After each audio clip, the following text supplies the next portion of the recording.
Les champagnes non dosés sont à la mode en ce moment. C'est-à-dire que c'est bien, ça prouve que les consommateurs cherchent des produits authentiques, naturels. On a un retour un peu aux sources où on essaie de sortir des sentiers battus. Néanmoins, pour moi, le dosage, c'est-à-dire le fait de rajouter une liqueur d'expédition pour finir le vin, c'est quelque chose qui fait réellement partie de la vinification. C'est-à-dire, pour moi, c'est quelque chose qui est indispensable.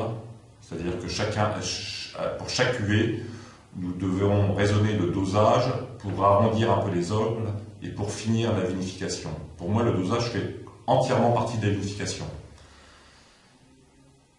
Et la cuvée non dosage, de fait, pour moi, doit rester une exception, c'est-à-dire elle doit être réservée à l'exceptionnel. Ici, chez Pierre Gimonnez, le champagne non dosé date de 1985, puisqu'en 1985, nous avons eu cette idée en sortant le millésime 79 sans dosage. Ça allait dans la philosophie de notre marque, c'est-à-dire toujours d'essayer de satisfaire nos clients amateurs, les puristes, en essayant de leur montrer qu'il était possible, lorsque le champagne était très bien équilibré, de pouvoir le présenter sans artifice, sans sucre.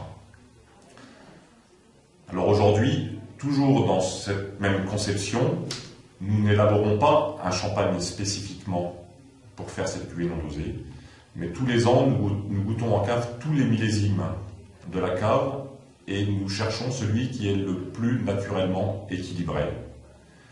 Et lorsque nous le trouvons, nous le vendons avec l'étiquette Extra Brut Œnophile.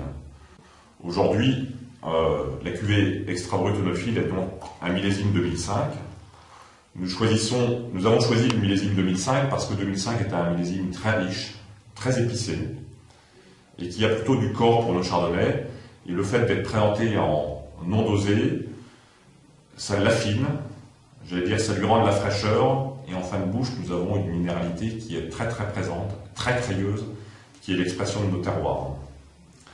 Alors c'est une cuvée que j'apprécie énormément, mais surtout, nous ne voulons pas que ce soit un champagne à la mode, mais simplement un champagne pour les puristes. Le nez est très calcaire, à la limite iodé. La bouche est d'une pureté cristalline. Nous avons beaucoup de longueur, beaucoup de finesse, beaucoup de fraîcheur. Et en finale, justement, nous avons ce petit côté amertume de la minéralité qui ressort du fait du non-dosage et qui fait saliver, qui titille les papilles. En fait, c'est un vrai champagne d'amateur. Pour moi, l'idéal, c'est de le consommer en apéritif entre personnes qui veulent des grands chardonnays ou alors tout simplement sur une douzaine d'huîtres. Bonne dégustation.